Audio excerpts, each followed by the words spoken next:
যেটা খুবই দুঃখজনক আমি দেখছি। অনেক সময় অনেক বড় মিটিংয়ে কোনো একটা ঘটনা ঘটলে কিন্তু আমরা সাথে সাথে যে সরি বলি কিংবা এগুলো ম্যানেজ করি টুকটাক কোনো ঝগড়া, কিন্তু এখানে একদম সবাই ওরা খুবই খুবই ক্রেজি ছিল। জি ওকে ই করছে আমি দেখছি। তো শুনলাম যে হসপিটালে, পরে বললো যে বাসায় না, যেটা করছে তো খুবই দুঃখজনক। সকালে হচ্ছে ধানের উপর অনুমান করে আমরা হচ্ছে ডাক্তারের কাছে গেছিলাম।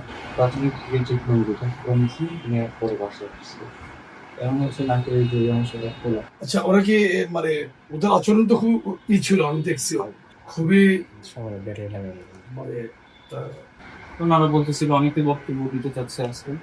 তো আমি যারা টেলিভিশনের ব্রডকাস্টে যারা বড় হয়েছে তাদের বক্তব্য ছিল এরকম যে আপনারা আজকে যেহেতু প্রোগ্রাম করতেছেন, আপনারা একজন বক্তব্য দিতে পারেন, একজন বক্তব্য দেন, যে বক্তব্য দিন সেই বক্তব্য দিন, একজন গুরুত্বপূর্ণ সে বক্তব্য দিন। তো এটা হচ্ছে তখন হচ্ছে একজন বক্তব্য দিচ্ছিল, তো পরে হচ্ছে তাদের সাথে কথা কাটাকাটি করে প্রথম হচ্ছে আমার হাত থেকে আমার আইডি কার্ড ছিনিয়ে নেওয়ার পরে হচ্ছে আমাকে যেটা খুবই দুঃখজনক আমি দেখছি। অনেক সময় অনেক বড় মিটিংয়ে কোনো একটা ঘটনা ঘটলে কিন্তু আমরা সাথে সাথে যে সরি বলি কিংবা এগুলো ম্যানেজ করি টুকটাক কোনো ঝগড়া, কিন্তু এখানে একদম সবাই ওরা খুবই খুবই ক্রেজি ছিল। যারা মাস্টারদের পক্ষ হয়ে কেউ এসে সরি বলে নেই। হ্যাঁ, তাদের পক্ষ থেকে জামাতের হচ্ছে যে ঢাকা মহানগর দক্ষিণের যে সাত্তার ভাই আসছে না, প্রচার সম্পাদক উনি আসছেন, এসে মা সরে বলছে ঠিক আছে আমরা এটা নিতে চূড়ান্ত কমিটি করবো। ঠিক আছে, আমরা একটা তীব্র নিন্দা জানাই। অবশ্যই সাংবাদিকরা রাজনীতিতে আমাদের একটি অবিচ্ছেদ্য অঙ্গ।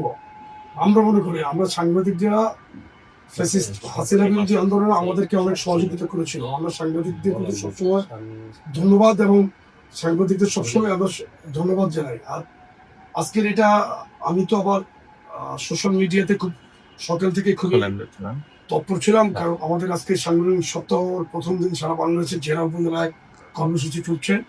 তো সেগুলো আমি পর্যবেক্ষণ করছিলাম। এর মধ্যে এটা পরপরই আমি আমার নিজস্ব আইডি থেকে তীব্র নিন্দা প্রতিবাদ আমি জানাইছি।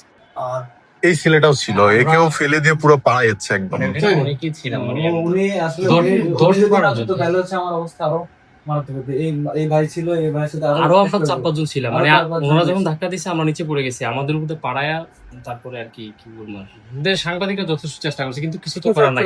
10-12 জন ছিলাম আমরা। সাংবাদিকদের সাথে কোনো পক্ষ থেকে এই আচরণ আমরা আশা করিনি। ঠিক আছে, আমাদের সংগঠন যেটা বলছে প্রেসিডেন্ট, যে কখনো যদি কোনো প্রবলেম হয় অবশ্যই ভুল বুঝাবুঝি হয়ে যায়, কিন্তু আমরা সাথে সাথে কিন্তু মিটিগেট করি। ওদের আমাদের দক্ষিণের প্রোগ্রামে জাস্ট একটু কথা কাটাকাটি হয়েছে, পরে আমরা পানিশমেন্ট হিসেবে বহিষ্কার করছিলাম। এই ধরনের ঘটনা তো অপ্রস্তুত এসে আমাদের সামনে এত সিরিয়াস পর্যায়ে যাওয়ার। যাই হোক, আমরা যুবদলের পক্ষ থেকে সভাপতি এবং সদস্য দুজন এখানে উপস্থিত আছি। আমাদের যুবদল পক্ষ থেকে আমরা আপনার প্রতি আন্তরিক সহমর্মিতা জানানোর জন্য এসেছি, আর কিচ্ছু না। এখানে আমরা কোনো রাজনীতি করতে যাচ্ছি। দুইজন